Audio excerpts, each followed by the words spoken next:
We are back on the Rational Boomer podcast. Hopefully your day is going well. It is Monday.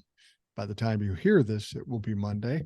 And I have a great surprise for you. Not really a surprise because I talked about it yesterday. And the guest on the show is Old Soul. And now Old Soul's been on the show a few times and people love Old Soul. I think they like you better than they like me. And that's cool because I like you better than I like me. So, Old Soul, thanks for coming on again. I appreciate it.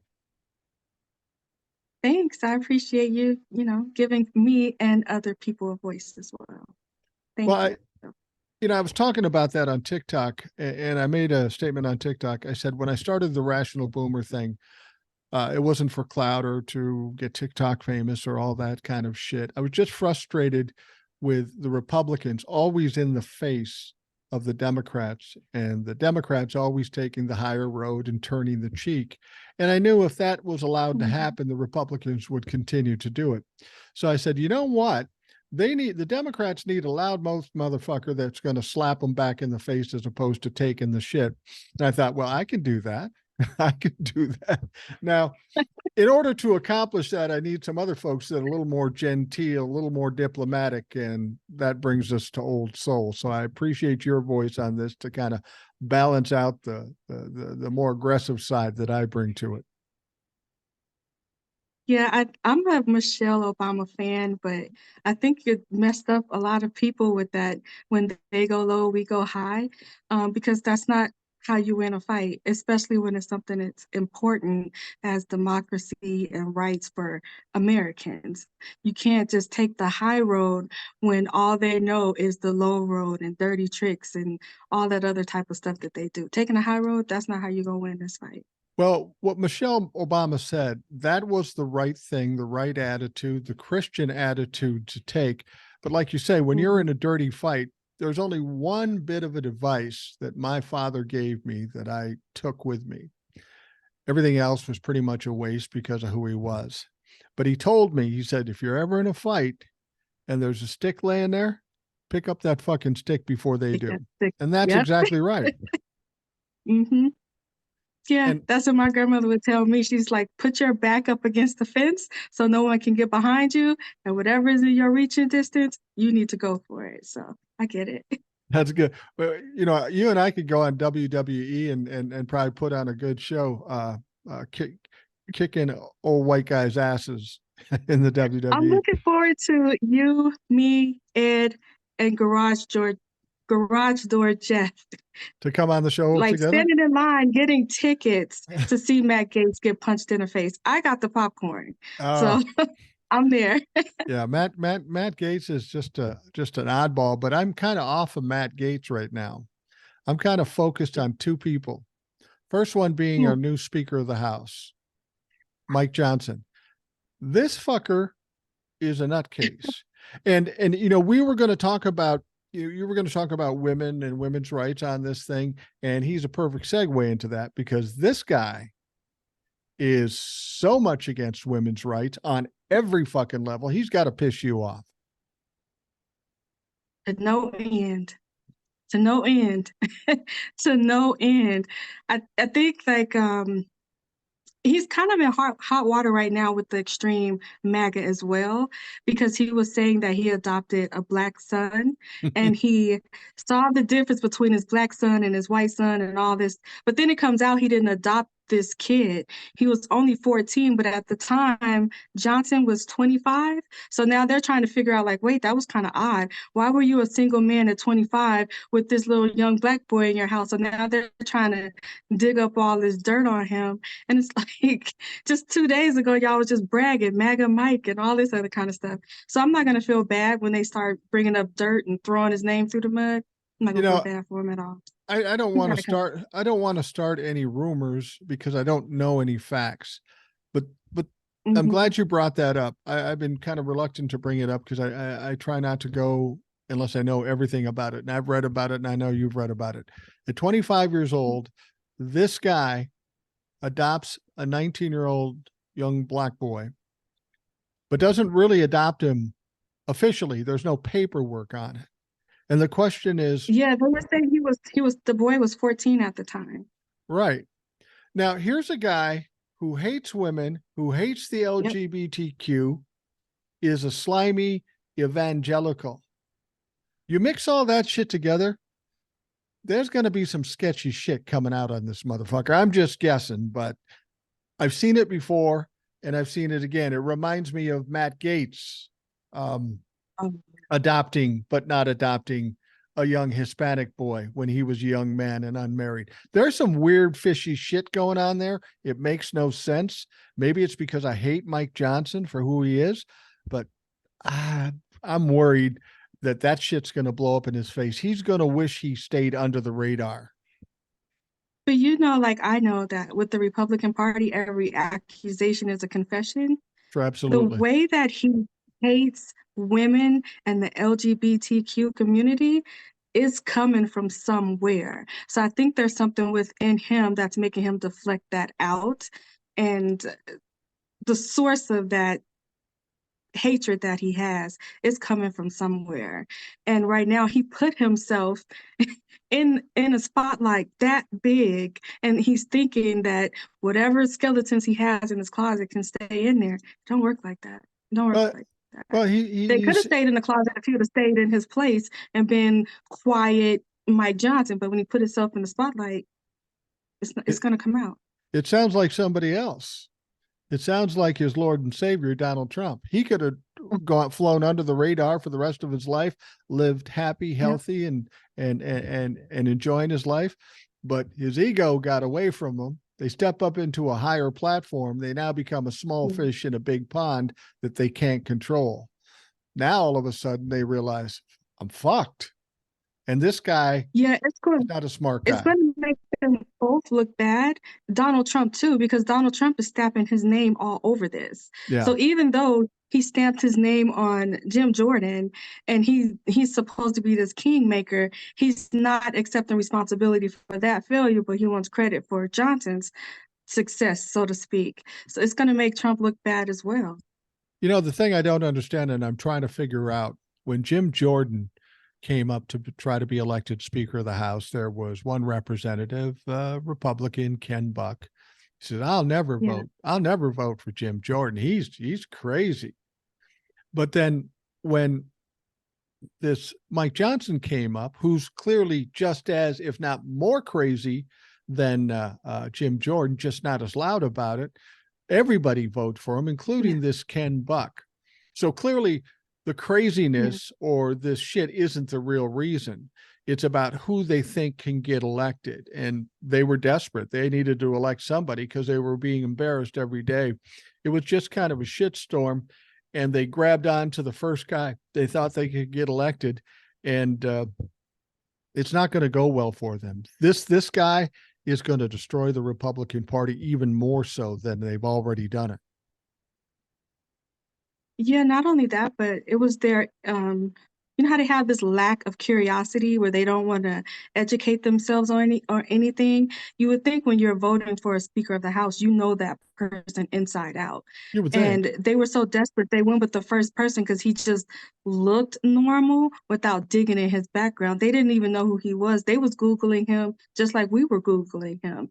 Yet they would put their stamp of approval on him because he seemed unassuming, but he had the same ignorant policies that they have. It's, and then they just wanted to stop the embarrassment pretty much. But when it's something that big, you've been going for what, 22 days at this point? Just take a couple extra days and figure out who it is that you're putting in that position. It would 2 more days, that's it. Well, You could have old figured it out. well, old soul, I think you have a similar ability to what I have, and it's reading people. As you look at a picture of Mike Johnson, did you really say, "Oh, that guy looks normal"? He looks fucking creepy. Nope. He looks like a problem. The moment I saw his picture, I go, "Oh fuck, this is going to be a problem." He looks creepy. He seems kind of like weaselly. Yeah. And like my grandmother would say, give me a towel, wipe the screen, because like his greasiness is coming through the screen. And he kind of reminds me, I don't know why people are comparing him to Jim Jordan, but he reminds me of Ron DeSantis more than anybody. It's Like interesting. he just seems like nobody knows, like nobody does, they don't It's not that they don't like him, they just don't know him. But when they get to know him, they don't like him. It's the same thing with Ron DeSantis. Well, you know, it's interesting you bring up Ron DeSantis because I would make this comparison. Donald Trump running for the presidency, he gets all this trouble, he gets a lot of baggage and stuff. So a lot of these people are saying, "Oh, we got to get somebody else. We got to get somebody else." It's out of desperation. And they hear Ron DeSantis talking like Donald Trump and he appears to be cleaner. They don't check his background and they just immediately embrace him. "Oh, he's our guy now. He's our guy now," until he starts coming apart at the seams because he's a shit show. They did the same thing with this guy. They don't want Jim Jordan, but they want this guy because he seemed clean, and they did it out of desperation. And now they're embarrassed again because this guy is a weak version of Jim Jordan. I mean, the guy's only been Well, he's only been in the House since 2016. It's like, and he ran. It's not like he won his race. He ran unopposed. So right. he was just put into that position because there was nobody else to run against him. It's nobody accused the Republican Party of learning that lesson. After Donald Trump, the last person they should have wanted to run was Ron DeSantis because he was just like Donald Trump, and Donald Trump was a disaster. So why would you run somebody else like Donald Trump? And it's the same thing, Ron DeSantis. Now, why are you running somebody else like Ron DeSantis when Ron DeSantis is a disaster? Like, why are you picking people to imitate people who are disasters? You want to pick people who imitate the opposite of that. That doesn't make sense to me at all. it reminds me of the music business back in the day. You'd have somebody. Well, I had an artist who was from the whole Minneapolis thing, played in the group The Time, and you know, of course, Prince was involved in it, involved in The Time and all that stuff. And this kid was very talented, and he was writing songs, and they liked the songs. And the publishing company came to us and said, "Why don't you write something like 1999?" And the kid said, "I'm not fucking doing that." But finally he said, "All right, I'll give it a try." And we play it for him, and it's a great song. You go, "I like it, but it sounds like 1999. You got what you asked Mm-hmm. for, and now you don't like it." And this is exactly what's happening with the Republicans. You got Ron DeSantis, Yeah. but now you don't like him. You got Mike Johnson, but now you don't like him.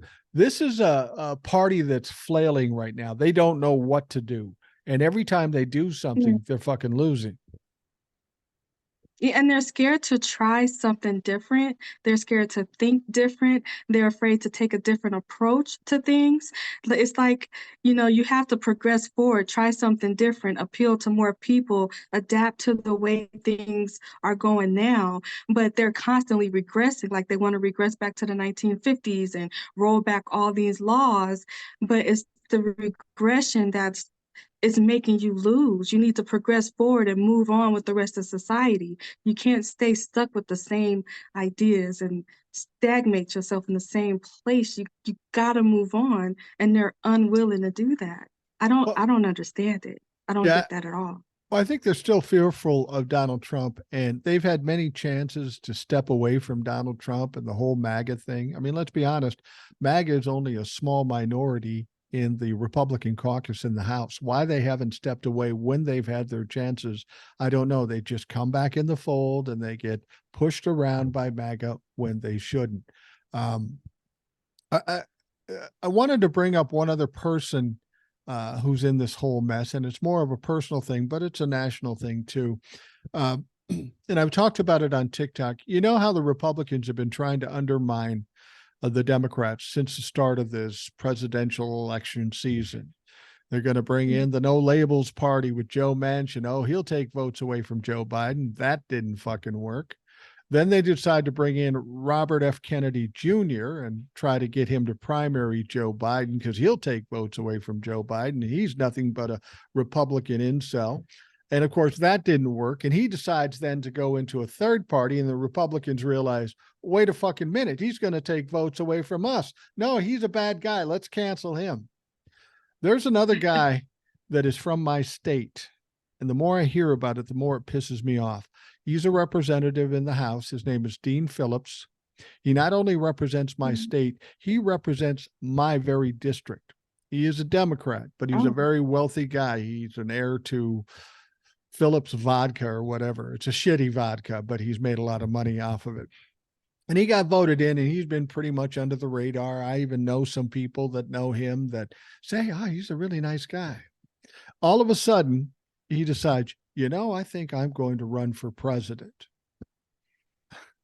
Why would you fucking do that? I mean, if anybody could actually make some noise running for president against Joe Biden, it would be Gavin Newsom, and he'd be a legitimate candidate. This fucker nobody's ever heard of.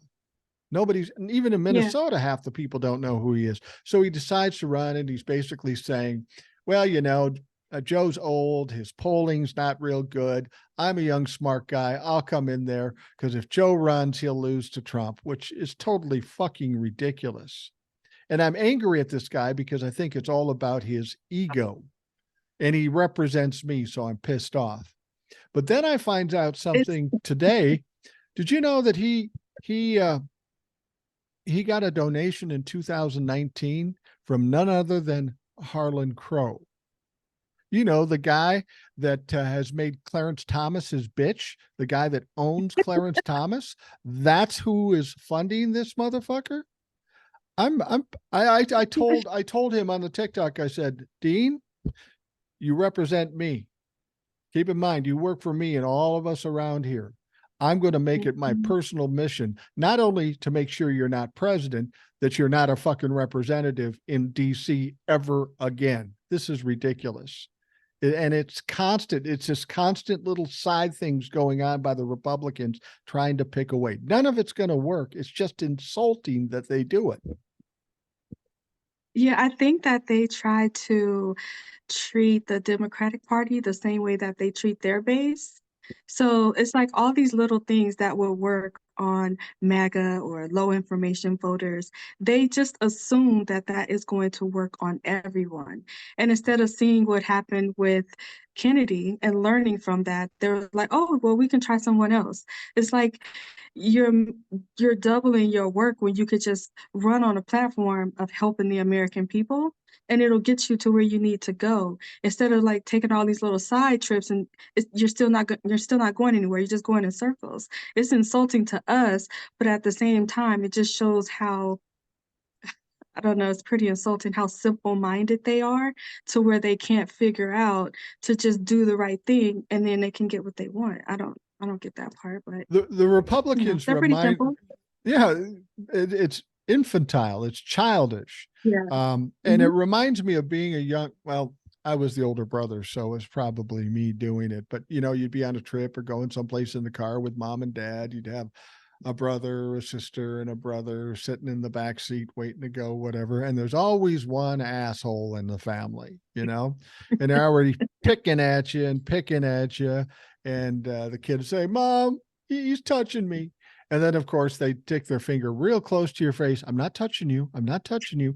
And that's the impression I get about Republicans. It's just this constant picking. None of it is going to work.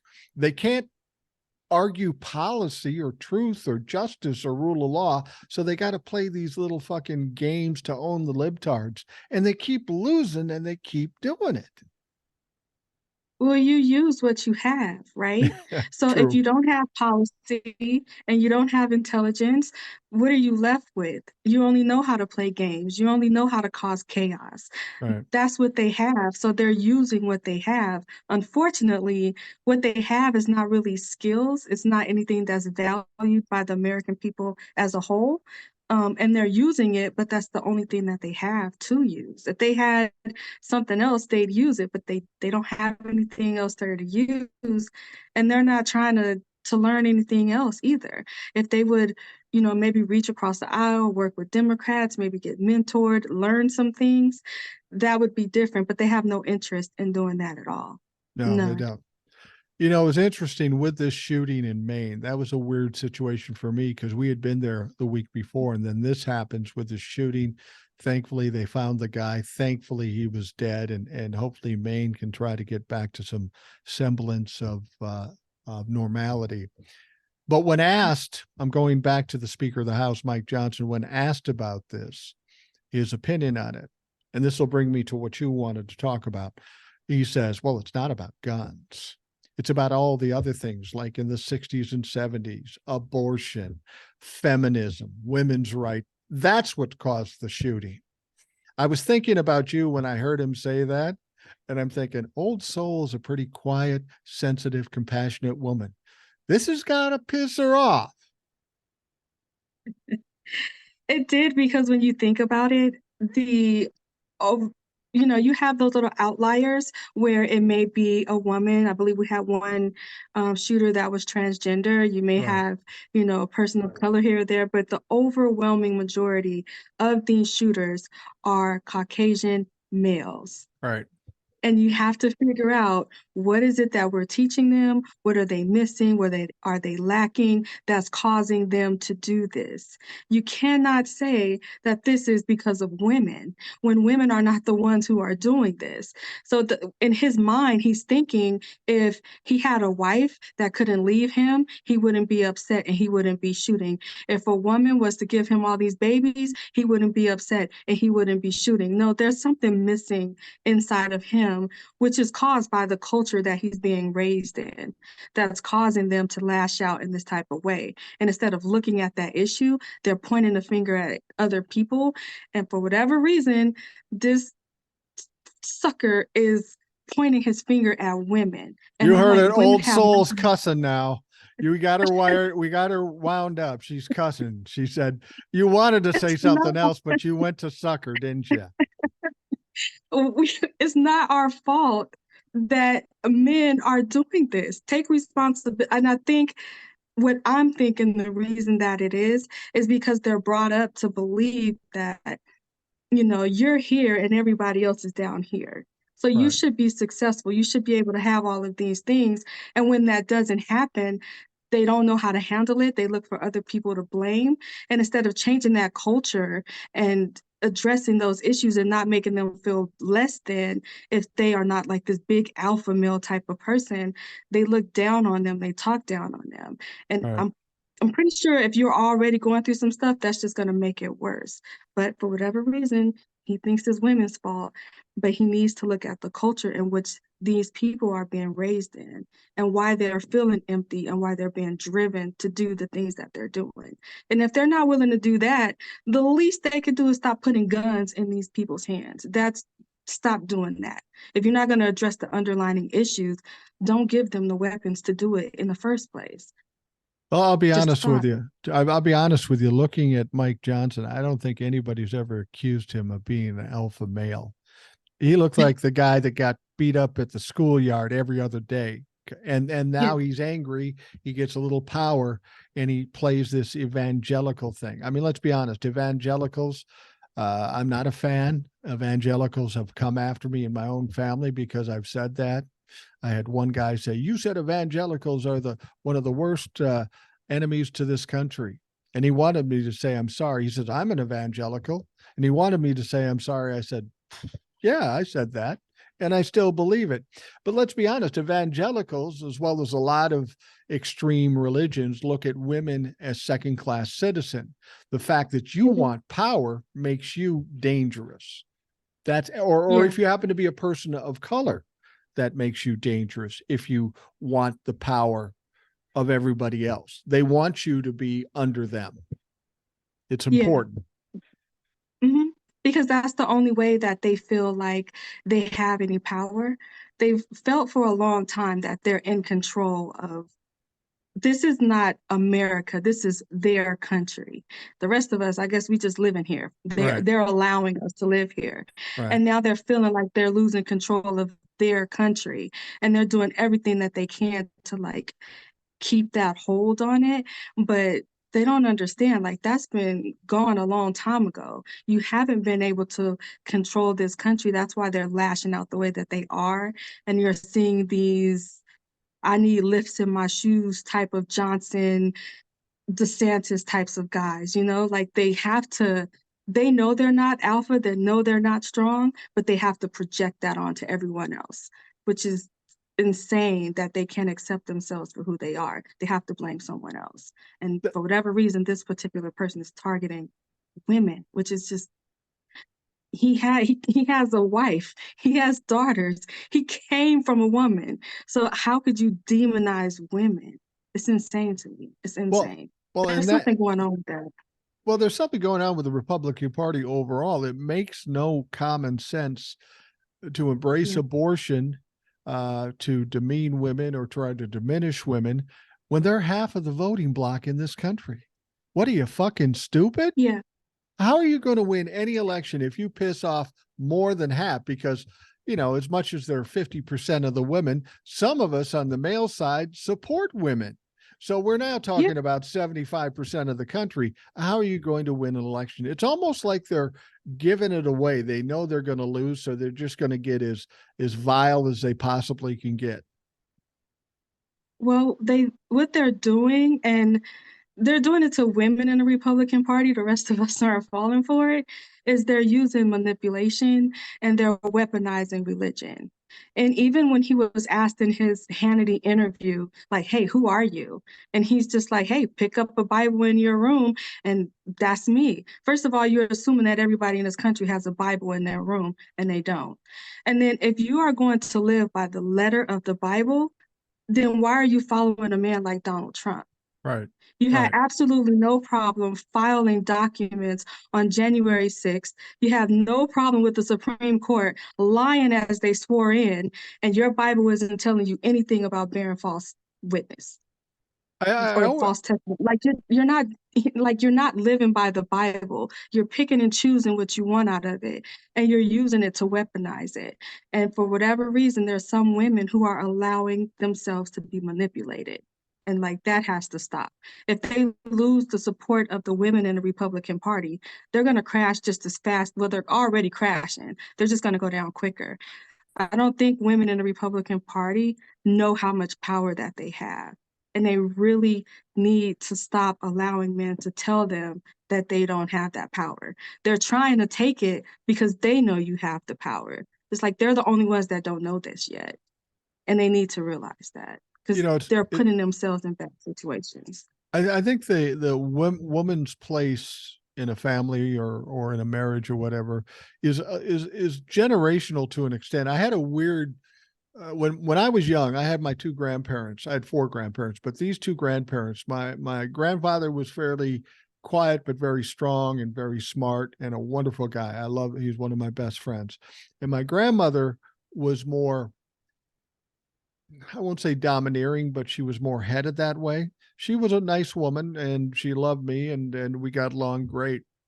But it was a weird dynamic because whenever any decisions came about, she always said, well, the man should make that decision. And it's because she was born in the 20s or the late teens.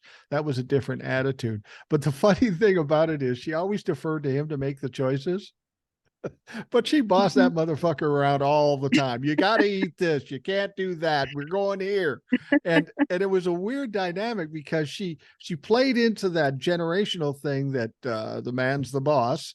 And I have the misfortune that my wife is of my generation and she isn't buying that bullshit at all. Hell, my granddaughter who's 3 is telling me what the fuck to do and I'm doing it. I think that's the part of the evangelical church and any type of high demand religion where they they have to control the women to take that power away from them. Like you said, like your grandmother, she was a strong woman. And it's not that she was forced to do that. It's just that's the generation she was brought up in. She Right. was comfortable with that. And that's who she was. But that's not the same for every woman. They want to No. take every woman and put them in a box. And we all have to live within these boundaries that they create for us. And they use the church to do that, which is it's pretty disgusting that you could just use religion to prey on people.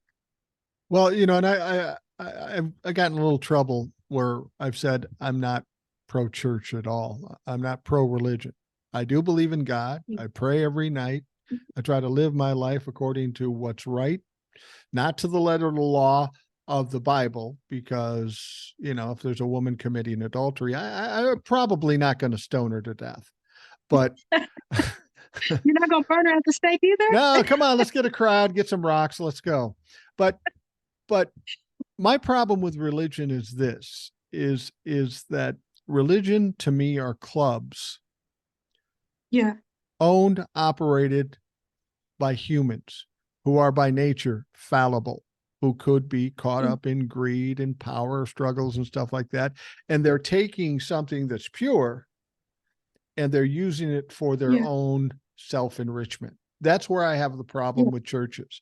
I mean, if you're old, they're old so, and I'm here and I want to talk to God, I don't have to go anywhere. I can sit right here and do it. And so can you.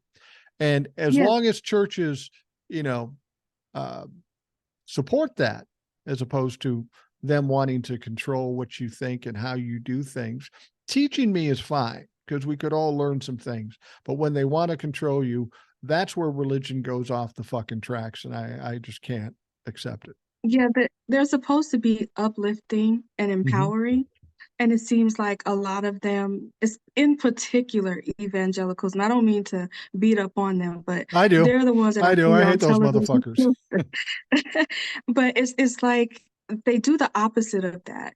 They, instead of teaching you the, like, just to be a good person, to, walk in Christ and everything that they're supposed to teach, it's like this person is bad. You're going to hell if you do that. They have to tear down other people just so they can make the congregation feel like, well, we're up here, we're going to heaven. All of these people are beneath us. They're going to hell type thing. It's like they prey on people needing that acceptance, or they're needing a purpose, and they prey on that, which is just, it's so strange that they're allowed to do that tax free.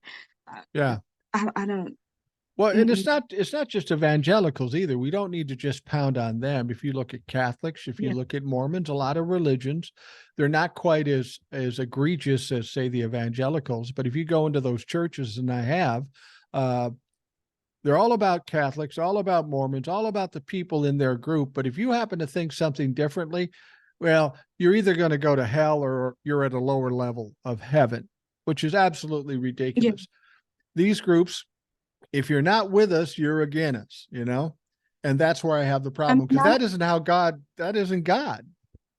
No, not only that, but they don't even, the experience that I had, and I believe I told you about this, when my grandmother passed away, they had a policy where they buried the members of the church. So we would just have to pay for the funeral services, such as the embalming and the Right. casket and all of that. But the services, the church is supposed to have those services there.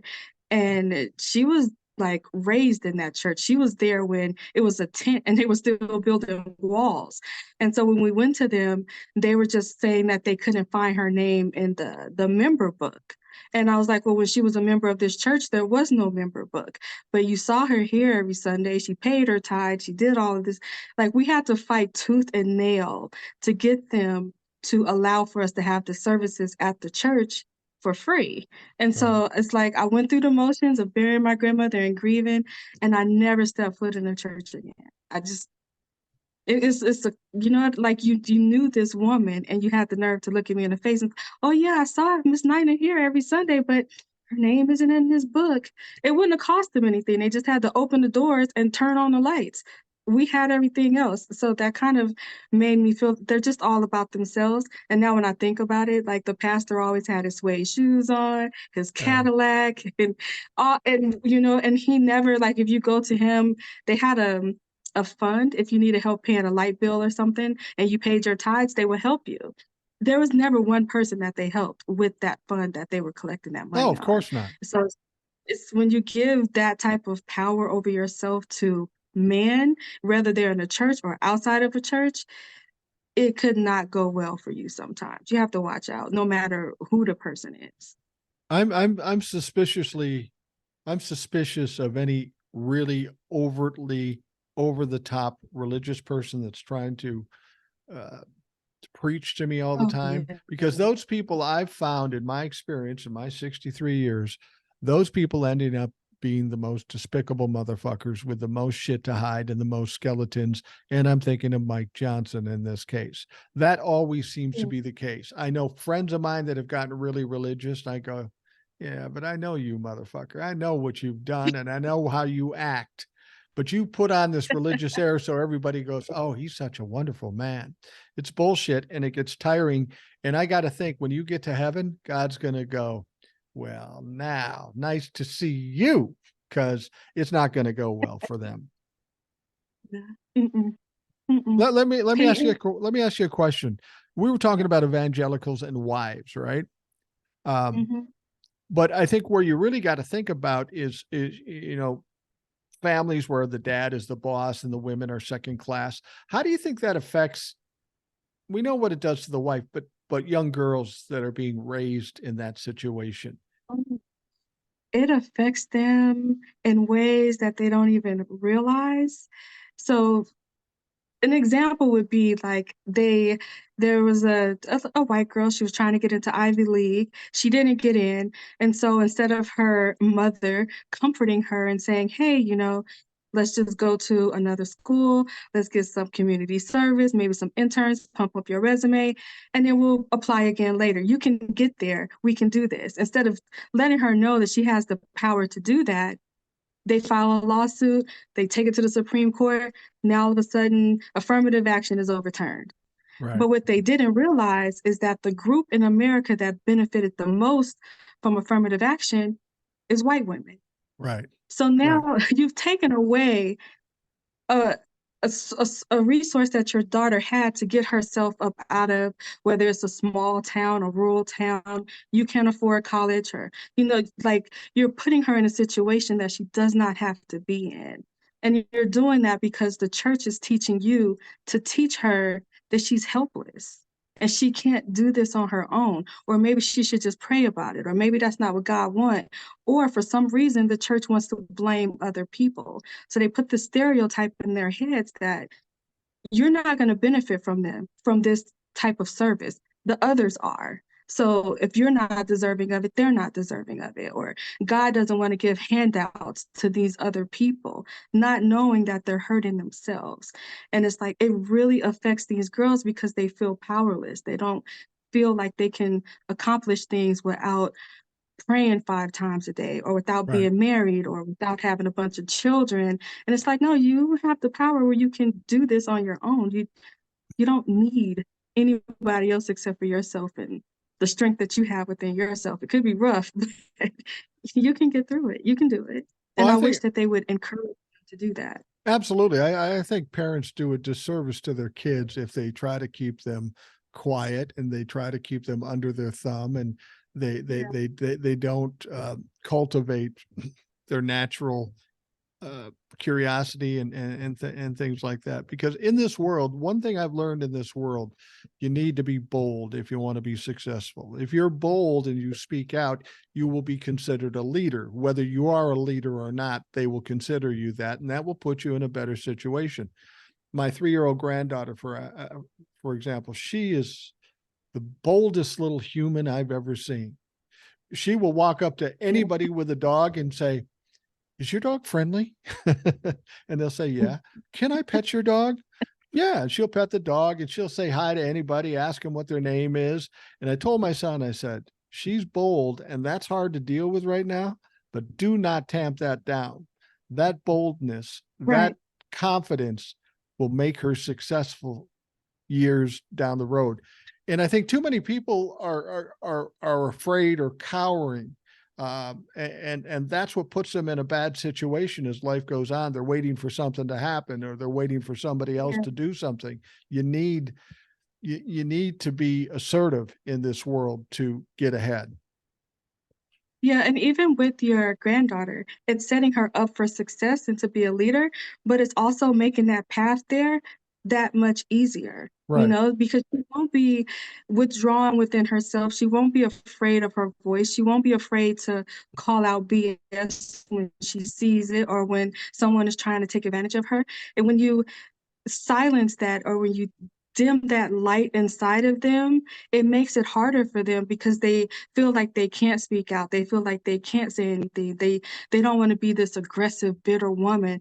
Like with your granddaughter, she's not going to care what other people think about her Right. because she's always had that encouraged, you know, so that's all she knows. She has that sense of self. And that's what they're taking away from these girls is that sense of themselves, that confidence that they need. And it makes it so much harder in life when they don't have that. Uh, So much harder. Absolutely. Now we're going to take a break here in a couple of minutes, but that leads me to a question because you're kind of a,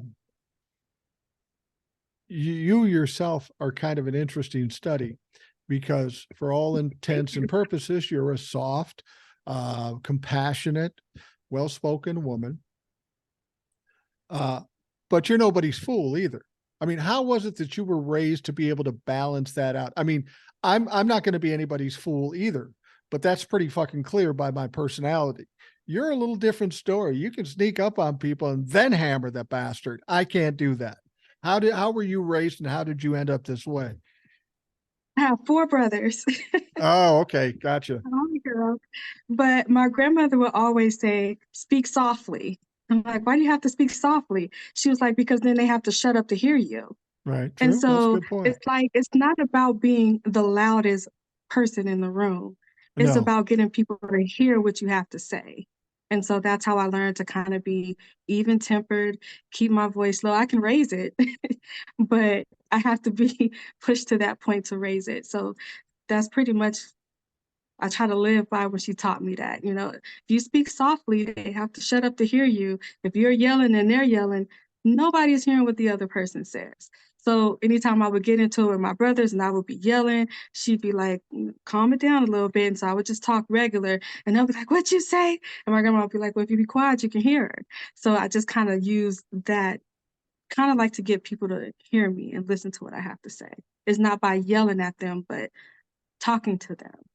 That's as it. as loud as I do talk, I've trained myself over the years not to lose my temper, um, Mhm. because it just puts you in a worse position. You screw up more if you're just not thinking, you're acting emotionally completely. But have you found this that if someone's yelling at you and you just say, you could yell back at them and you could turn this thing into a fucking shit show. But by just staying calm and saying, okay, but here's the deal, and this is the facts and whatever, that fucks with those people more than yelling at them. Have you found that to be true? Yeah. Oh, yeah. If you're calm Well, in a you sneaky situation, woman. like they can ramp it up, and it's like, you know, you're just yelling at yourself. Like any relationship I've ever been in, they're like, you always make me feel stupid for yelling. Or I'll say something like, okay, go ahead, get it off your chest. Let me know when you're done. Kill them with kindness. It's pretty hard to yell at someone who is just like, go ahead, get it off your chest. Let me know when you're done. I, And it's I, I, pretty hard to do that, but I had I somebody do it. say to me one time, they were yelling and I was staying calm, and they had the audacity to say, you think you're better than me because you're staying calm and I'm yelling. And I go, yeah, I kind of do. And that pissed them off more. So how did you translate that into your daughter? Your daughter's what, she 20, 21, 22? She's a she's 24. She's 24. Okay, I'm sorry. Because you look 24 for God's sake. I don't know how that all works. But did you raise her alone or did she have her father in the picture? Her dad was abusive, but I left when I think my daughter was like 7 or 8, and then I was kind of like stalked for 2 years after that. Wow. And that situation, like I was very lucky for the kid that I have because like if it wasn't for her, I probably would have went back. But she was like this, I would just look at her and I would be like, if I leave her in a situation, this is what she's gonna think is normal. And so she kind of like pushed me to like do better, be better, leave because I just didn't want to put her through that or to have her think that that was normal. And I think and I was 17 when I had her. So just us kind of like growing up Wow. together and figuring it out together, she ended up okay. And she's like so smart, which is like her dad is like super, super smart. He was a jerk, but he was super smart. So she has his brain and then she has my temperament. So it's this pretty good combination. That worked And out. yeah, I was pretty lucky. I was pretty lucky with the kid I had Well, because from the way you describe her, she seems, like you say, very intelligent, very articulate, very accomplished. And that's the one thing in our lives we can take a lot of pride in. And I was telling somebody this: when you have a child, you get them through school, you get them through college or whatever, and they get out in the world and they're normal, they aren't on drugs, they haven't been in trouble. If you've done nothing else in your life, you've been successful as a parent. And that is the Yeah, most important test you can possibly take. And so you've got to be very proud of what she's done, but for what you did, especially with all the other issues surrounding yeah, it. I mean, it's one thing to raise a kid with uh, uh, happily married parents and everything's wonderful, but when you're dealing with some adversity, if you can still come out with a great child in the end, which you did, that's a pretty amazing accomplishment. yeah. I'm so proud of her. The hardest part was, and my grandmother, when she was younger, I had to kind of like, because she was kind of like my little like doll, and Yeah. she would just take her everywhere. And my grandmother would have to tell me, and I remembered that even after my grandmother passed away, you're her mother. And you can have a friendly relationship, but you can't like be her friend. You have to be her mother because she doesn't need a friend. She has friends at school, she has friends in a family. She needs a mother. And so I would always like kind of catch myself, even like now, I will not have a drink with her. I don't really, I'll go to the movies with her and her friends, but that's about it. I'm coming back home. Y'all go do y'all. But I have to keep that boundary to where I'm like that strong mother figure that she needs and not just some homegirl that she wants to hang out with. And I think like for like most people when you're like young and you have children, even if you're listening, do not forget that you're her mother first and you can have a friendly relationship, but you have to be her mom. Exactly. And you've obviously done a wonderful job, and I admire you for it. We're going to take a quick break, and then we'll come back. We're going to talk a little bit about this court case in New York and all the shit that's coming up. That's going to be Ooh, interesting. But that's right. we'll take a quick break, and we'll be right back.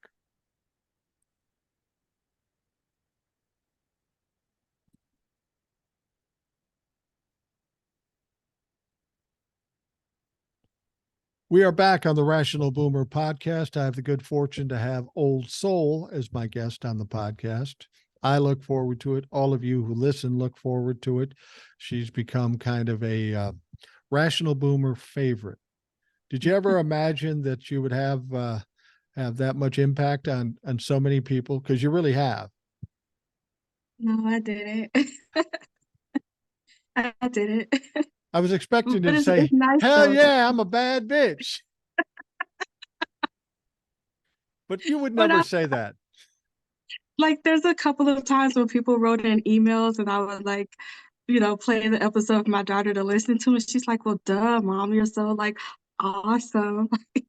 If there's ever a kid that was like a cheerleader, that's my cheerleader. She's like in the corner, like anything I want to do, she's like, "Yeah, let's do it." It's never like you can do it, it's let's do it. Like we're gonna do this together. Well, it's funny. I have just the opposite. And I think it's the difference between sons and daughters. If you have daughters, they'll call mom every day. They'll come back. If there's an anniversary, they'll put something together for you and all that stuff. Two sons, they don't do fucking shit. They don't do anything. Oh, did you hear your dad's got this thing on TikTok or on the podcast? Yeah, we're busy. So I appreciate that you have somebody who's supportive and but before we get into the Donald Trump thing, I wanted to bring something up because I think it's very important, not only important to the show, important to the people listening, but it's obviously an important part of you. And we talked about it the very first time we talked about, but it's one thing to speak the things you say.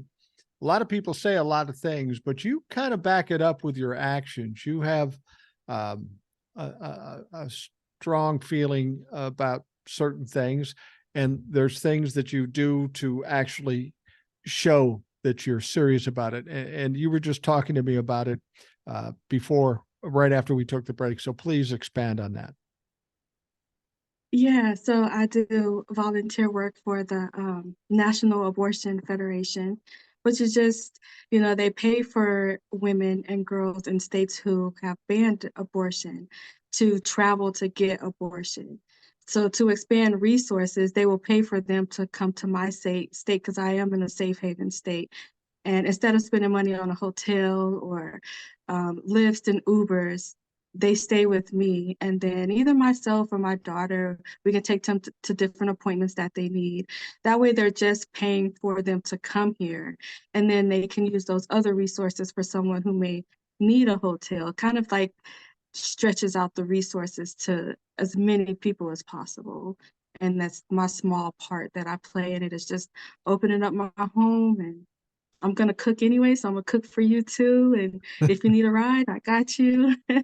Like, Well, yeah, just it's more than a small effort. I mean, bringing strange people that are in troubled situations into your home, taking care of them, feeding them, making sure they get done what they need to get done, driving them around. That's a pretty big commitment that most people won't take. So I'm have a lot of admiration for you talking the talk, but also walking the walk. thank you. It's pretty much all I know. My mother was on drugs, and I think by the time I was 8, my grandmother was in a wheelchair, so she couldn't really get around. And she was kind of old fashioned, and like I had to take on the household responsibilities, or my brothers went to go be rough. Yeah, And so I would have to walk to the store to get groceries. So she would make me a list. She would give me the food stamp books because they didn't have cards back then. right. And then I would walk to the grocery store, and on every single corner was like one of her little church lady friends, and they would just be watching me go to the store. I would give the manager or the security guard the list that she made and the food stamp book. They would do the shopping, they put the groceries in the bag, and they would give me everything I need, maybe give me a soda, and then I would walk back home. And on my way walking back home, it was a woman sitting on her porch, or maybe her son was outside watching to make sure I made it home safely. And Wow. this is just my way of like giving it back, because not everybody can do stuff by themselves. So you help That out where you can. how old were you when you were doing this? Like 8. She was Eight. in a wheelchair by the time I was 8, yeah. Because So before then, her friends would pick us up and take us to the store.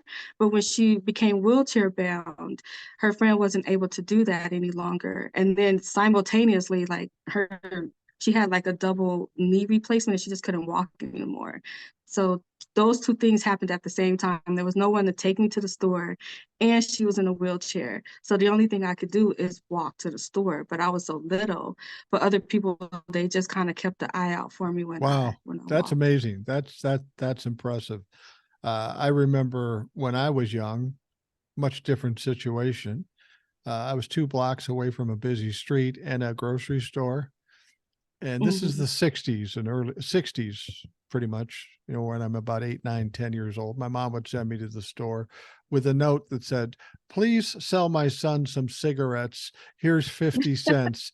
And he gave me a dime to get some candy, and then I'd walk back with the cigarettes. Nobody was watching out for me, and I didn't need it because I was fine. But that's an amazing story. You were talking, so let me let people understand this. Out of the kindness of your heart and your own compassion, there are women, various parts of the country, that are in states where abortion is outlawed and they need some help. They don't have money, obviously. And this abortion organization helps them by getting to some place where it is a safe haven, like Nevada, where you're at. And then Hmm. they come to your home, not knowing anything about them, not knowing anything about their background, and they come stay with you and you help them navigate the process. That's Yeah, I may talk to them on the phone, maybe like a time or two before they come. Um, and then, next time I see them, they're here. wow. Has that always worked out well for you? I mean, you seem like the kind of woman that keeps pretty good control, even though you're soft spoken. I mean, you might be bringing in some people that may not have the greatest background in spite of the trouble they're in. So you got them Um, coming into your house and you got to keep them on the fucking straight and narrow. not really. M- Surprisingly, it's only been like a few girls that are young, but other time it's just women who maybe medical reasons or different things that they can't handle that service in their state. A lot of people don't know that a DNC is considered an abortion. So Hmm. you may have an ectopic pregnancy, that type of thing, and the doctors will basically say you have to be septic or your body has to be going into shock in order for you to have an abortion. So before it gets to that stage, they'll come here to, take care of their medical needs and then, go back home. Now, old soul, you told a story during the break, and it got you kind Mhm. of emotional, but I think it's an important story. People will make all these thoughts and claims about abortion and why we don't need abortion. All the Republicans will talk about any abortion is bad. Tell the story Yeah. you told me, and I'm not trying to get you emotional again, but I think it's an important story to talk about. Well, she wasn't a young girl. She was 27, but her mother had passed away. Her grandmother and her father, they were raising her because she was disabled and she's nonverbal. Mhm. And when his mother passed away, he had to get healthcare workers to come in and out of the house to help her while he was at work. And he took her to an appointment and they routinely draw blood and stuff because she can't tell anybody what's wrong with her. And come Right. to find out she was pregnant. So one Wow. of the aides that was coming to help her, and it wasn't consistent through the state. There's just different aides that come and help her. And the doctor told the father that you can't file a police report because if you file a police report saying she's pregnant, what's going to happen when they find out that she's not pregnant and you got her an abortion? You could go to jail for that. And then who's going to take care of your daughter? And so he ended up giving him the information for our services. And he had to bring her here so that she could have her abortion.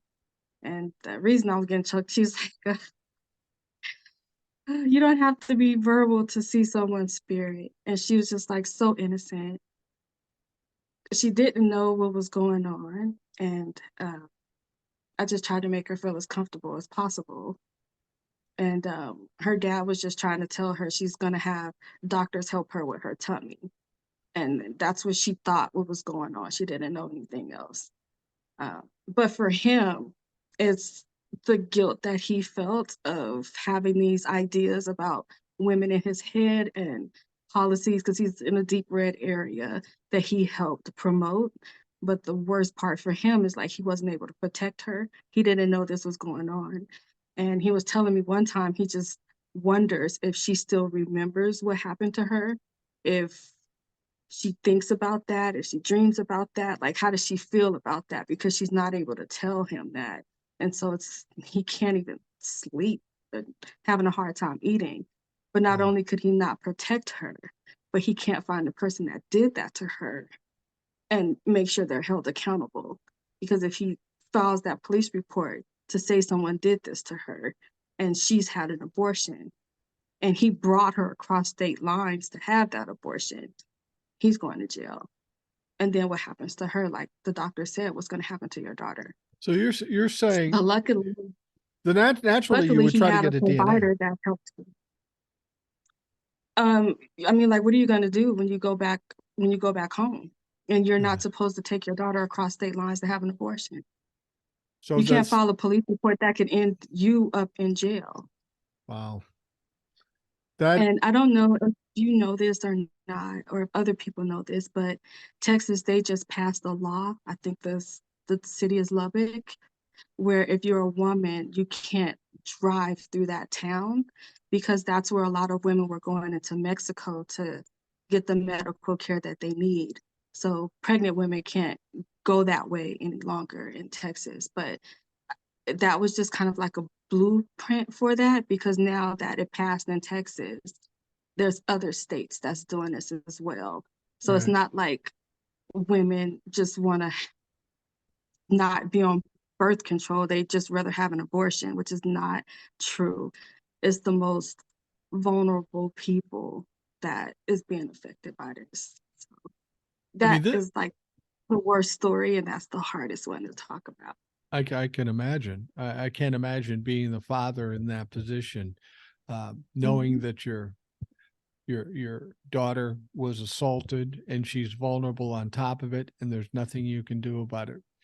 Let me ask you this: when you have people coming like this young woman coming from a red state, I have to believe that some of these red state parents are the ones that support the very laws that they're having to try to get around because it actually bit them in the ass, in a crass way of saying it. Like, for example, the father in the case that you just described, did you get any sense of whether he was kind of for the abortion ban up until the time he actually experienced this situation? Prior to that, he was, and Wow. like most of the people who stay here, they feel comfort in the exceptions. Right. And then when they find out that it's pretty much an exception on paper, it's not put into practice at all. Um, for him, he was just so like broken up, and the guilt that he felt about he had a hand in this not only happening to his daughter but other people. He Right. looked at abortion as just premarital sex and people being irresponsible. The And thing, that's what they not in uh, his defense, but when you go to certain churches, when you are a part of certain communities, that's what you're taught. That's what you're told. And that's what you believe until you find out otherwise. well, that's the thing. It's like abuse from the top down, the top of the church, the top of the government. They tell you what it is.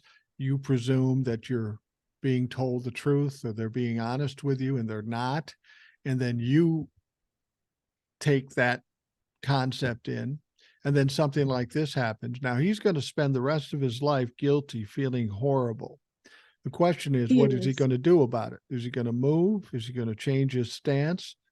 I, that's the thing. typically with the typically with the girls and the women, they deal with it in silence. They don't tell their parents, Right. even though they know that their parents, when they're going to church and when they're around other people, um, the shame that they feel knowing that this is the process that they're going through, and hearing the people around them saying baby killers and all this other kind of stuff, it makes it hard for them to speak out and say anything. So when they come here, they are literally coming here in secrecy. Some of them don't even give me their real names. Wow. Um, with the father, he's a little bit older, and he's debating whether he will talk to other people about his experience, but it's still scary because he could go to jail. And his daughter is not like, she's not like my daughter, where I could go to jail, she'd be okay. Well, not mentally, but he can't risk saying what happened to his daughter and going to jail. He cannot risk that. So he has to deal with this by himself on his own in silence. And he can't even just talk to his daughter about what happened to her. And this is being done by the government to the people that they're supposed to be serving. That's what's so fucking appalling about this. It, when people in blue states like me hear about this, a story about abortion, anti-abortion. I mean, abortion doesn't affect me directly because I'm old and I'm not going to have kids. Um, there was a time when I was young, um, when I was, somebody would say, "Are you pro-abortion?" Yeah, I don't care. It didn't really affect me.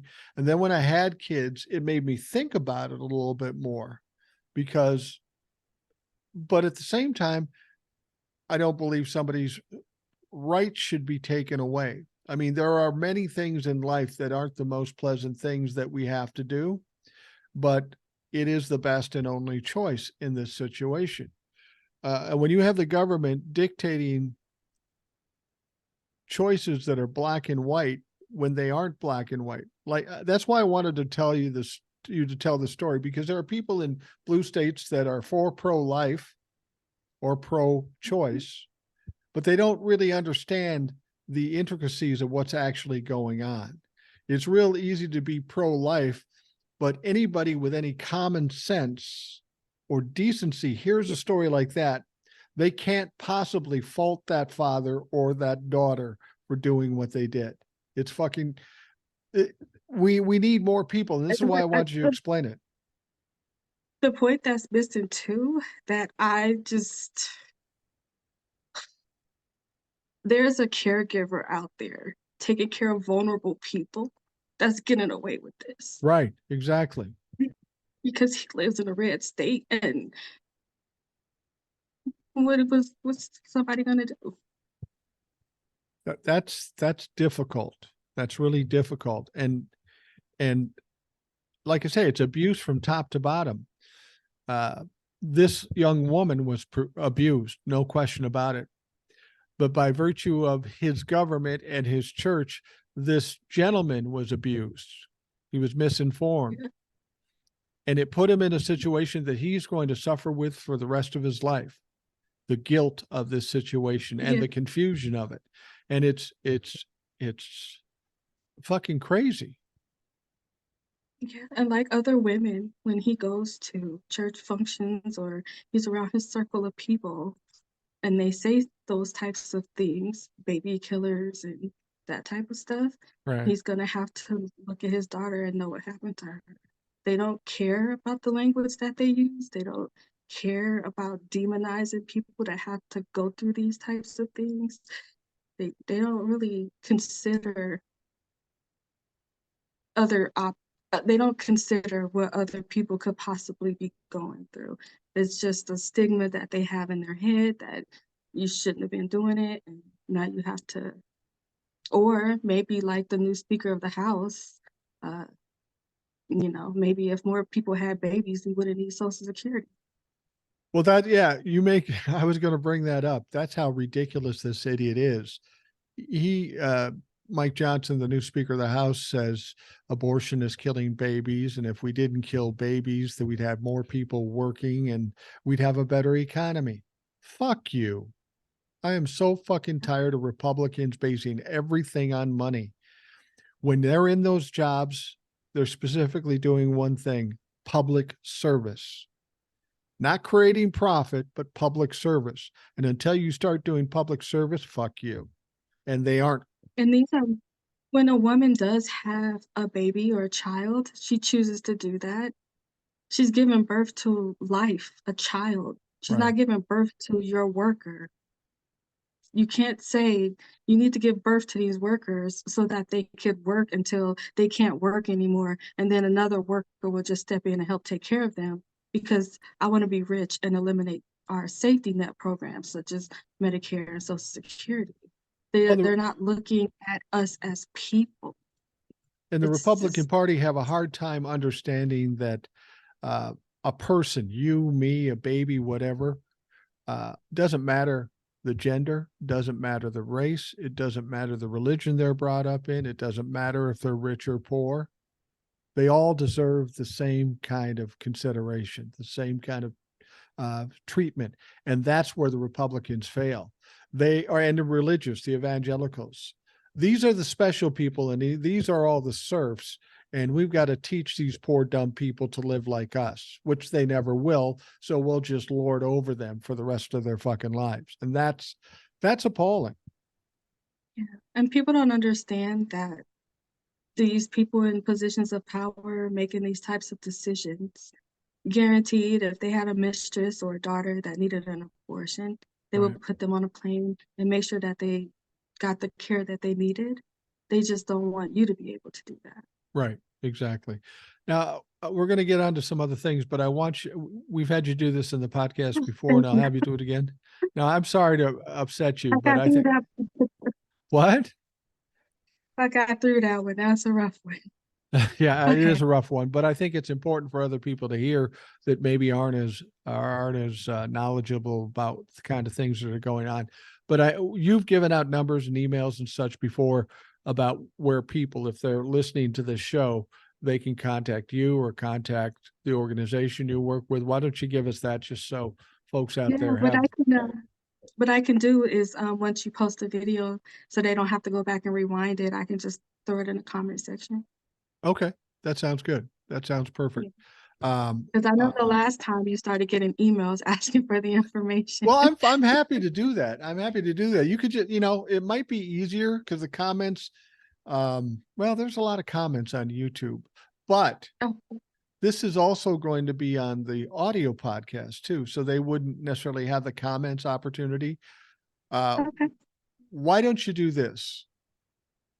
When we get off, email me the information. And then the Okay. folks listening to this podcast, if you want the information, email me at rationalboomer@gmail.com, and then I'll give you that information. That may be the easiest way to do it. Yes, and keep in mind that we are aware of the traveling laws that are popping up where pregnant women can't drive through certain towns, That's and ridiculous. That's absurd. That's we fascist.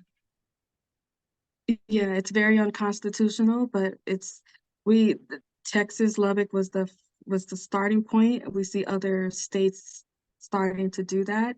I think they might be waiting for it to play out when it's appealed to the Supreme Court to see what that ruling is going to be. But with the Supreme Court, it could go either way.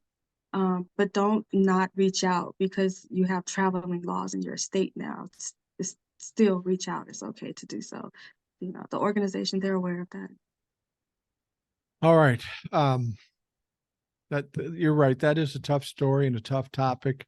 And I think it's important people understand everything about it. It's not just about I'm for abortion, I'm against abortion. There's more to it, and people need to know it. And thank you for educating the folks that listen to the Rational Boomer podcast.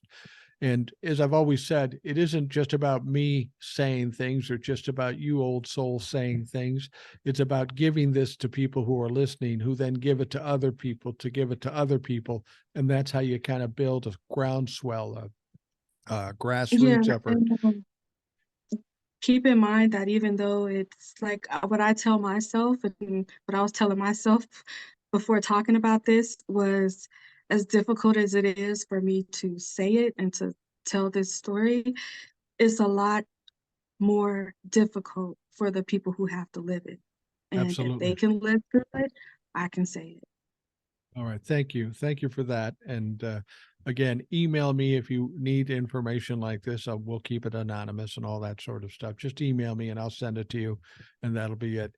Or Old Soul will put it in the comments on the video on YouTube. You can get it there too.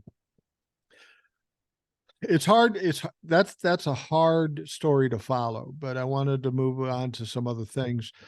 We've got some big things going on with the Trump family.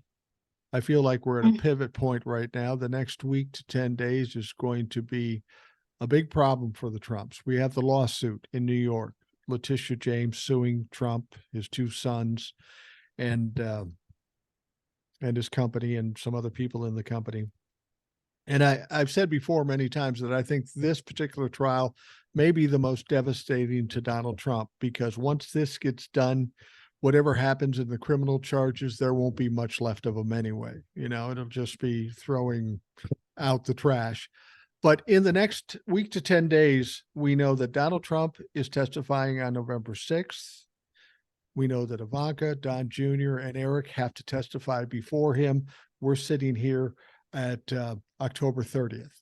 So we're talking less than a week, maybe less than a week, where all four of these people are going to have to testify, people that have attempted to avoid it. Do you sense the same thing, that this is really kind of a turning point when the accountability finally hits home, that they have to own up to their shit? It's already hitting home. Yeah, it If is. you look at Trump, he is losing it. He is losing it. Him and I think is what's the one that keeps biting his nails in the court? It's not John Jr., it's Eric. Eric, yeah. He's nervous. He's so nervous. I don't think they built for this type of life that regular people live. I have a joke, Go ahead, and give it's it to so us. inappropriate. We well, It is so we inappropriate. we could use a joke, and I'm all about inappropriate. So go ahead, old soul. Okay, so why is Trump excited for Ivanka to testify? Watch it now, because I got in a little trouble about something I said. Go ahead. Go ahead. He's been waiting for her to screw him since she was 15. Whoa. I was not expecting that out of your mouth, but I love it. I fucking love it. Heard that joke and I was like, that is so bad. But okay, that's the joke. Well, the one I did that I got a little trouble in, just a few people. I said, Donald Trump's been going into court, kind of mean mugging all these witnesses, trying to intimidate him. And I'm wondering that what's going to happen when Ivanka's on the stand. Is he going to be mean mugging her uh, um, to try to intimidate her? Or is he just going to be weirdly touching himself? I don't know which one it's going to be, but we. I don't know how her testimony is going to go. And I think that it may be more difficult for her to testify against her brothers than it would be for her to testify against her father. And the reason that I say that is because Donald Trump is very sexist, anti-women, and he's been sexualizing her for a long time. And so I think she knows a side of him that his sons don't. That's why she was able to get her own separate attorney on January 6th. She was like the one pushing him to make that statement that he made. Right. I honestly think the reason that she married her husband is because he was Jewish and she knew how racist her father was. That And she could be. thought maybe that would push them away from each other and it didn't work. I don't know what she's gonna do, but I think if it's difficult, it'll be difficult for her brothers, not for her father. I don't think she has that much empathy for him. I really don't. Now, from a similar perspective, Mary Trump, who is Donald Trump's what niece, and she's Yeah, I also read her book. It's a and good she's book. also a psychologist. In that book, I think she said, Ivanka is pretty much a mini Donald Trump, which would Mhm. tell me she'd throw him under the bus in a fucking minute. In a heartbeat, in a heartbeat, in a heartbeat. I don't think that she has a normal father-daughter attachment. And I don't know if it's just because of who her father, the type of person that he was, maybe he like disgusted her in that way, or if maybe she's just like Trump and she's incapable of feeling those attachments to other people. Well, I think the good news is there were I think Ivanka Trump uh, or Ivana Trump wrote a book too and said that Donald Trump had little, if any, parenting when it came to those three kids. It wasn't Yeah. until they got of age and they saw they could make a couple bucks off of working with Donald Trump, their dad. So it's hard to say what their personalities are, but they all have distinctive personalities. You've got Ivanka, who's very poised, seemingly smart, but I'm not so sure that's the case. You got Donald Jr., who's just a crazy crackhead that's married to a beast or dating a beast. I don't know what the fuck up is with her. And that's the only bad thing I have to say about Gavin Newsom. If I was going to interview Gavin Newsom, I'd Yeah. say I like you a lot. You're smart. You're good. I think you'd be a good president. But you were once married to Kimberly Guilfoyle. What the fuck is matter with you? You know, she's the reason that I would rather him wait after Biden to Yeah, run because she is so buddy buddy with Fox News. And I don't know if you see, but Sean Hannity has him on. They're bantering back and forth. They did that after the presidential debate. And I'm feeling like she is just like, get him comfortable, get him here. You know, there's some secrets in here. Like I feel like she would be the one to give Gavin Newsom an October surprise. Like right. I think like with Biden, they've just investigated and they've done every single thing that they can and they haven't come up with anything. I don't want to risk somebody else in the ring where possibly something could come up. Um, so I like him. He's charismatic. I just don't, it's like the stakes are too high right now for anything about him to come out that they could twist and turn and use, especially when his ex-wife is over there snoozing with these people and they don't fight fair at all. So I don't think she would keep any secret. And I personally think, it's like when people started running for the presidency and it's 2 years out and they're going, oh my God, he's a good choice. 99% of the time when anybody comes out early in a Yeah, presidential campaign, they usually die in the vine. They're everything changes. And I honestly think that when we get past 2024 and Gavin Newsom's smart. He says, I'm not getting involved in that 2024 thing. That's yeah, dumb. I'm supporting that is Biden. smart. Unlike my buddy Dean Phillips, that fucking idiot. Do not vote for Dean Phillips for fucking anything. He's an asshole. He's an incel. But anyway, when it comes to 2028, assuming, and I do assume this, the Democrats take control of the House and the Senate in 2024. And with all the good things they should be able to accomplish, they'll probably get it in 2026 as well. By the time you get to 2028, there's going to be a lot of hot prospects for president from the Democratic Party. I mean, we don't know what's going to happen with Kamala. She's obviously a very effective politician, and I would have no qualms with her being president. But after 4 years being Speaker of the House, I got to think Hakeem Jeffries is going to have some fucking things to say about it, about the presidency in 2028. I think Hakeem is very strategic. I think that he would want to get on more committees, get more exposure. I think right now he's not being held back by the Republicans, but he's not living up to his full potential.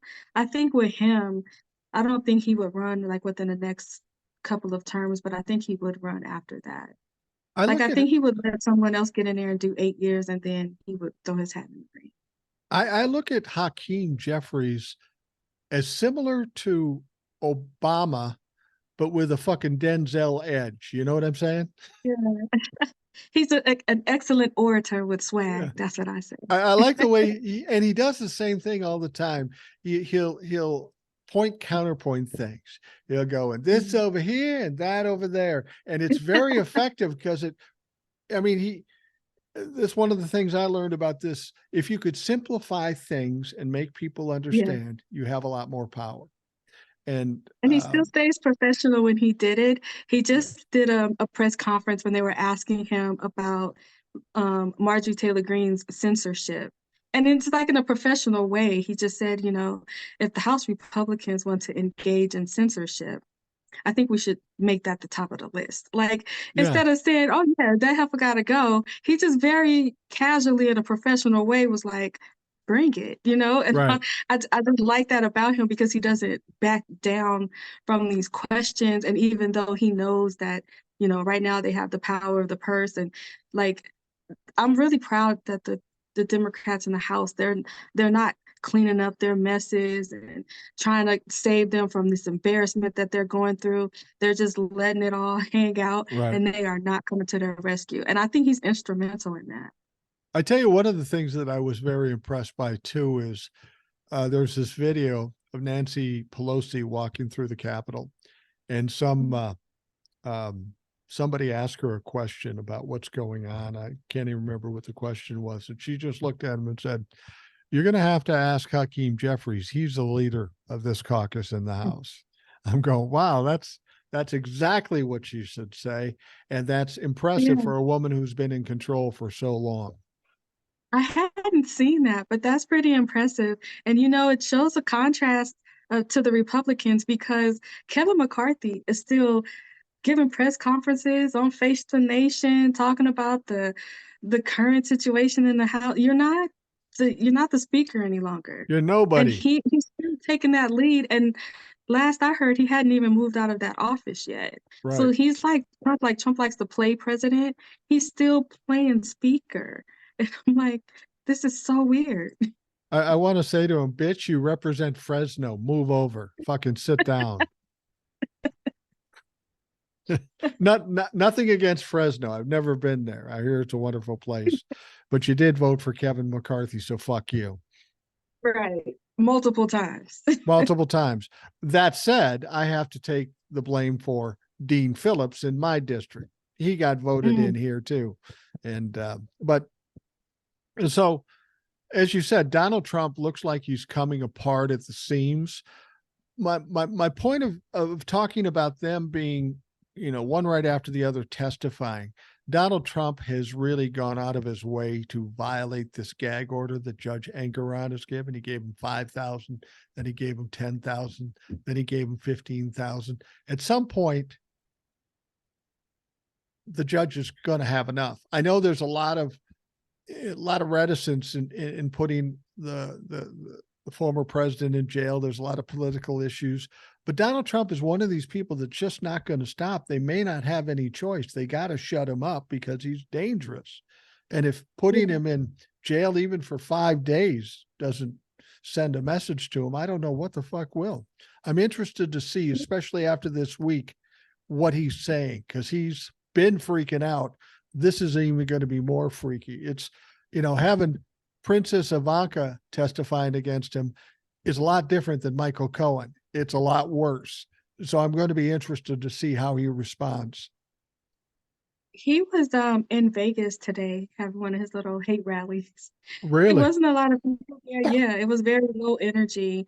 And from what I saw, he was not holding up good at all. He was incoherent, he was rambling. Like you're used to seeing that, but he was like on a different type of vibe today. He was like sweaty and he couldn't string sentences together. Like normally he's not coherent, but he could kind of rebound a little bit. It was pretty bad today. I'm like, I don't even know why he came. That's and even I don't know if you know this, but some of his rallies, they would pay like kids to come to the rallies, and then when they show up with their tickets, they would give them like MAGA hats and t-shirts and stuff like that. And Wow. then what the kids would do is they would go and they would be there for like, 20, 30 minutes and then they would leave. So the campaign started saying you can only get paid if you stay the whole time. And when you try to sneak out, there's like security that's like, oh, you can't leave in the middle of the rally or whatever. So now the kids, they don't even want to get paid to go to the rallies any longer because it's like I have to stay the whole time. It's not worth the $200. I'll just, go sell some plasma or something. Yeah. Yeah. He's, he was not doing good in Vegas today. It was not good at all. Well, when he's Oof. up there talking, he goes off on tangents. He goes off Yeah. on I mean, he'll talk about McDonald's. He'll talk about how he beat Obama. I mean, where the fuck is this coming from?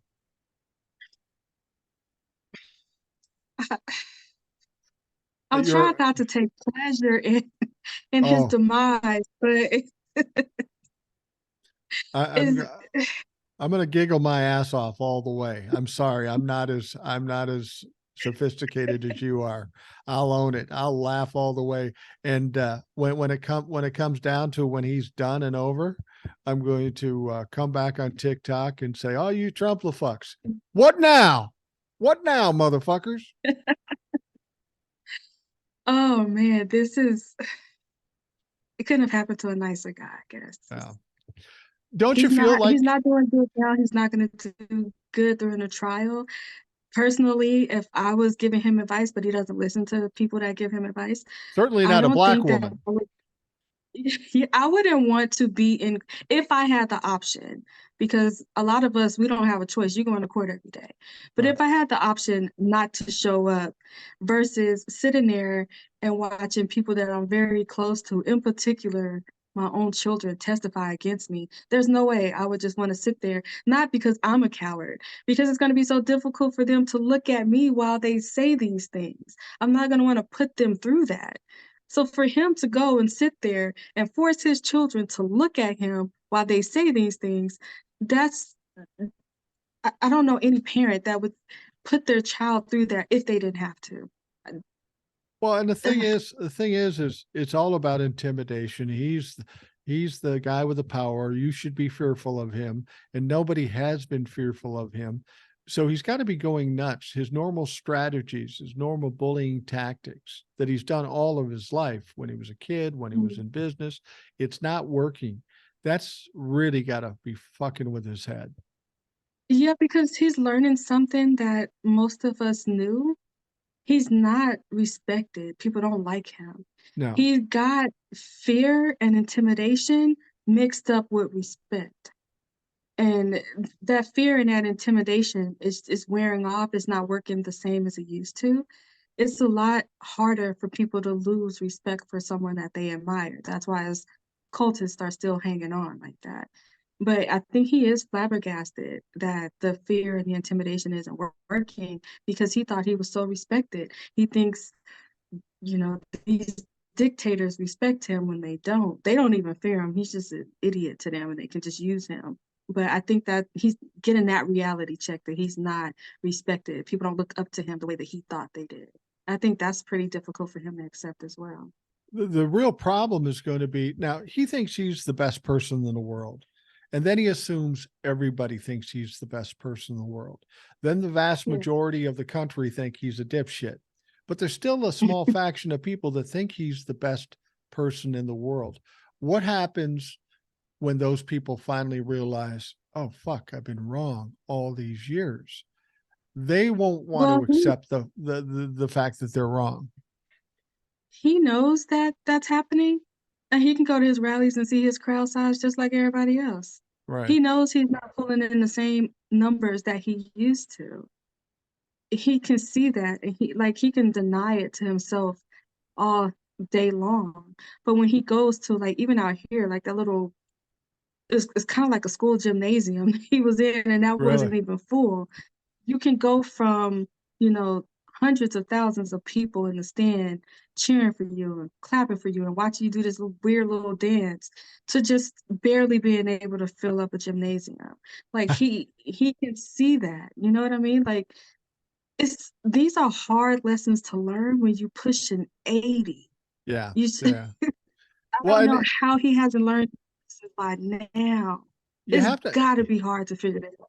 you have to understand how narcissists think, though, and I don't know how they totally think, but I know how they act. That no matter what, they will never admit they're wrong. No matter what, they'll say they're the biggest, the strongest, whatever. They will fight that to the end until they're finally pushed off the cliff. So whether he believes it or not, I don't know, but I think you're right. I think he sees the evidence around him and it's making him nervous and even more so confusing him because it's always worked. He's going to, like you say, push an 80. It's always worked. And now it's not working. Yeah, and sheltering him is not helping him. Like the No. truth is gonna hurt, but the sooner you deal with the truth, like Fonnie Willis said, deal with reality or reality is gonna deal with you. I'm gonna Right. keep that piece of Jim that she told Jim Jordan forever. But I seen that video when they were booing him and his team was trying to usher him in really quickly so he couldn't see himself or hear himself getting booed. And it's like you can't save him from that when he sees he's not bringing in the type of money that he's bringing in, when he's not getting the crowd sizes that he used to get, when he goes online and like my daughter and her friends, they don't take the Republican Party seriously. They just a bunch of memes at this point. He Right. sees that, and you can't shelter him from what he is seeing. You just have to tell him like you need to acknowledge reality at this point, and nobody is doing that, which is a disservice to him. But at the same time, he surrounded himself with a bunch of flunkies and yes men. So what did he want them to do? More importantly than him realizing this, we somehow need to get the people that continue to follow him to realize it. I mean, if you sit down and talk to a Trumplafuck who's still strong with Donald Trump right now, you'll say something to it, they'll ignore it, they'll divert, they'll distract, they'll do whatever. It's like they cannot be communicated to. They cannot be made to see reason. They will stick to their guns no matter how foolish they look. Yeah, and I think that's the so important about Trump being held accountable. He's the cancer right now. They Right. need to cut that cancer out before these people can start to come back into reality and deal with I don't know what it's like to be in that world, but face reality. And then a lot of these people are losing like friends and family, and they need to get back in touch to their roots and the people that care about them and the people that love them. They can't do that if he's out there continuously injecting these poisons into them. Like for the good of the country, he needs to go, but for his supporters, it's going to be crucial that he is put away and his megaphone is taken away from him. That will start them to kind of snap out of it a little bit. It'll be slow, but it'll happen, but not until he's out of the way. Well, I think we need to acknowledge the fact, though, that not everybody can be cured of these problems. There's True. still people that love Hitler. There are still people that think the South should have won and we should still have slavery. Um, but I think the best we can hope for, and I'll give an illustration that I've always said about racism. If you grew up in the 60s and 70s, racism was accepted. I mean, saying the N word, you didn't do it in polite company, but nobody canceled you for doing it. It was just part of the vernacular at the point. But it was accepted, that whole racism thing, and it was taught to generation after generation. But then as we got, into the 80s and 90s and the 70s, even to a certain extent, it appeared as though racism had gone away, that things were better. But I always knew, being an old white guy, I was around other old white guys, and I knew it wasn't any different. It was gone. It was just that these people stayed under their rocks because they knew it wasn't accepted and was appropriate. The racism was still there. And it wasn't until Donald Trump came out and said, hey, it's cool to be racist again. Come on out, say whatever the fuck you want. And I think that's what we have to accept with people following Donald Trump. There will be people who will never give up. The best we can hope for is we shove them back under the rocks and keep them there. And even those who were not, I would say, inherently racist when he came on the scene, the things that he says, he doesn't say we have an immigration problem, we have an invasion problem. Right. And now all of a sudden, the immigrants are infecting the blood of our country. And I mean, that's straight out of Hitler's book, literally. And it's just the language that he uses, even the names that he calls Letitia James, and just we're always animals and that type of language. I can't remember who wrote the letter, but one of your listeners said that his neighbor was like really upset that they're letting all these migrants in and we don't know, we don't understand them. And nobody is telling them that we have a lot of immigrants who come here on visas and they're here legally and they just never go back home. It's not just like we have open borders. There's border patrol there. They're not just flooding into the country, but he has them thinking that this is what's going on. So how long does it take to radicalize someone like his neighbor?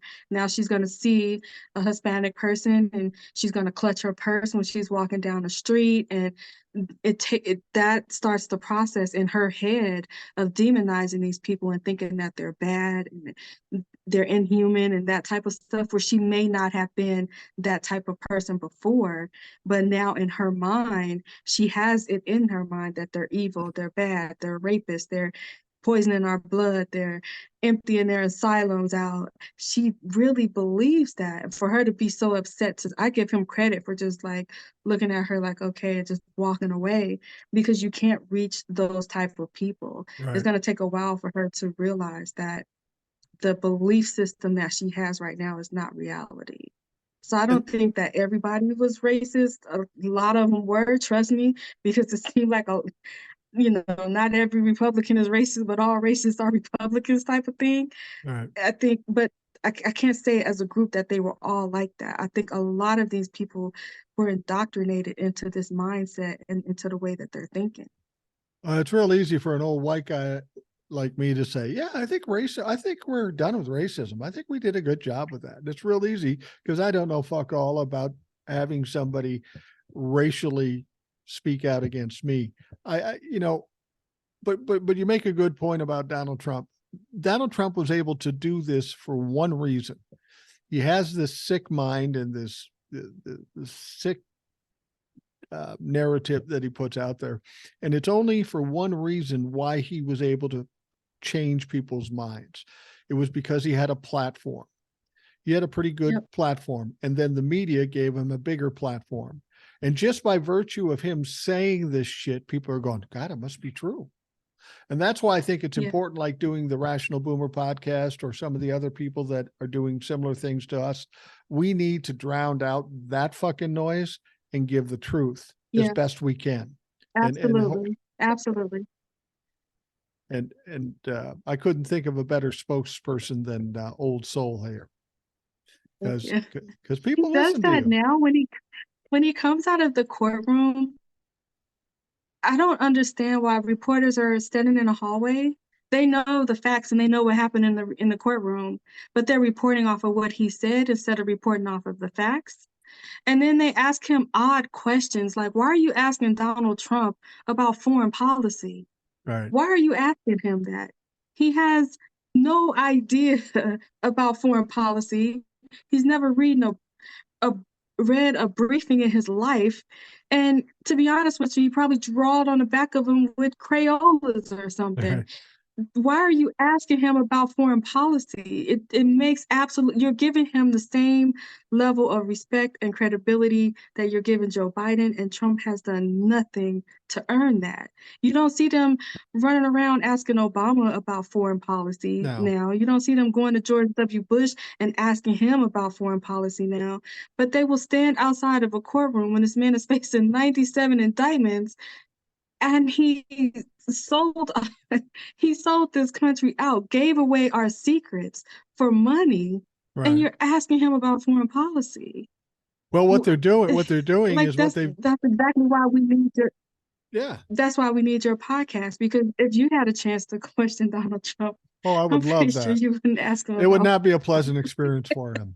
I'd love to sit and question some media people.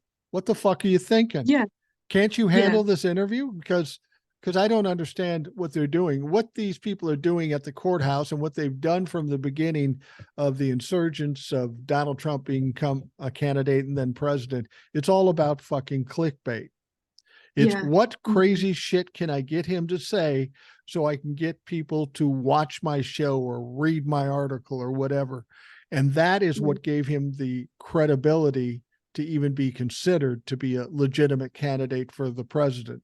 Because when he yeah. first came in, he wasn't legitimate. He was incredible. Nobody thought he would do it. But after ending up night after night on the media, left side, right side, whatever, it doesn't matter. That's what gave him the credibility. And now these people are watching him go down and they're still trying to give him that credibility, not because they care about the country or care about Donald Trump. They want him to say something crazy so they can be the one that got all this attention. Absolutely. And even in, I cannot understand how they are not prepared for interviews because A, you have the questions, and B, Trump never says anything different. You No. know what he's going to say. How are you not prepared when you know he's going to say this? There's follow-up questions, there's pushbacks, there's fact checking him in real time, and they are incapable of doing that.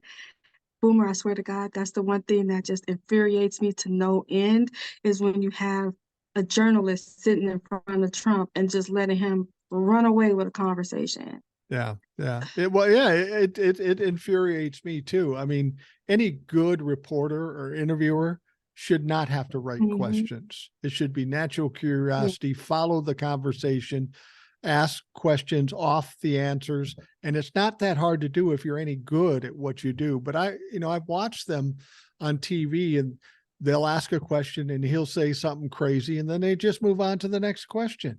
I'd say, no, right. motherfucker, explain that. That's crazy. And here's why it's Yeah. crazy. Now answer.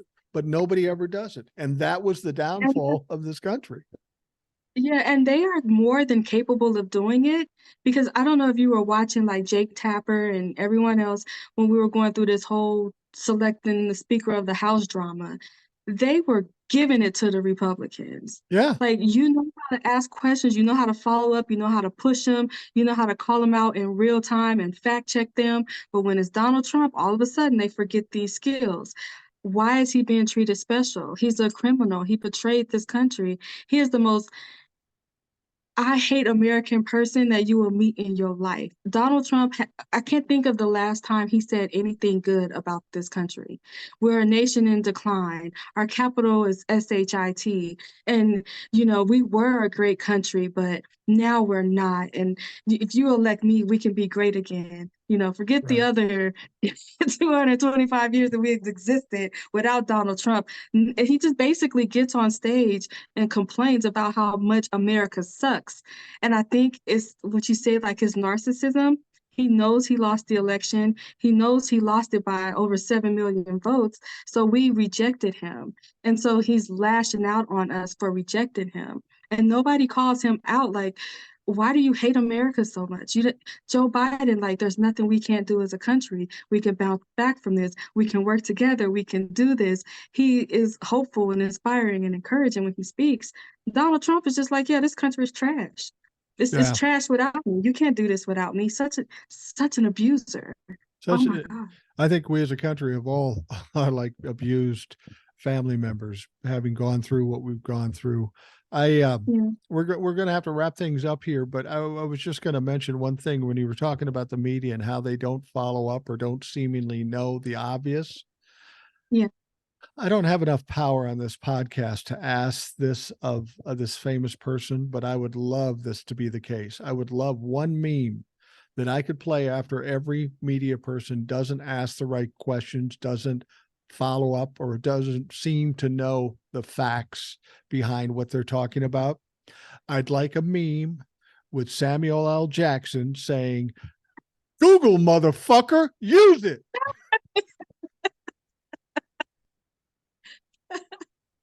Okay, Boomer, you have a large audience, so you'll be getting that meme in the email, I'm sure of it. No, I want it from Sam. I want Sam to call me.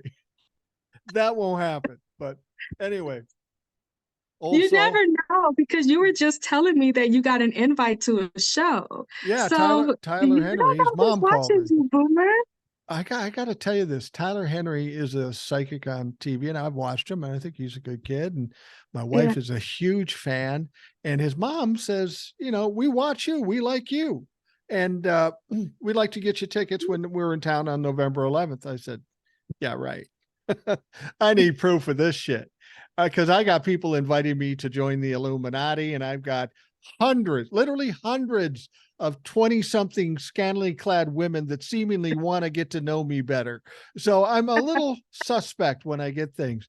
But so I brought my wife came home from work, and I said, we're going to do a FaceTime with Tyler Henry's mom. She's going, what? I got to do I go, just can relax. It may not even be real. So we sit down, and it was Tyler Henry's mom. My wife was freaking out. She was excited. She wants to go to the show. And so it's all a great thing. And I was never expecting that. I don't know if famous people follow me or not. It doesn't matter because they're all just the same as you and me and everything else. But my son said to me, he goes, geez, Dad, you pulled that off. Your mom's not going to have anything to complain about with you for like a year. And I go, oh, you poor foolish young boy, you've never been married. This will buy me a week max. You never know who's watching, so No, you never you do. know. You never do. But Mhm. whether it's Samuel L. Jackson or Old Soul, you're equal. And as far as I'm concerned, in fact, you might beat out Samuel a little bit, because you Thank don't you. swear as much as he does. I try Um, not to. I know you do. And does it upset you when I swear?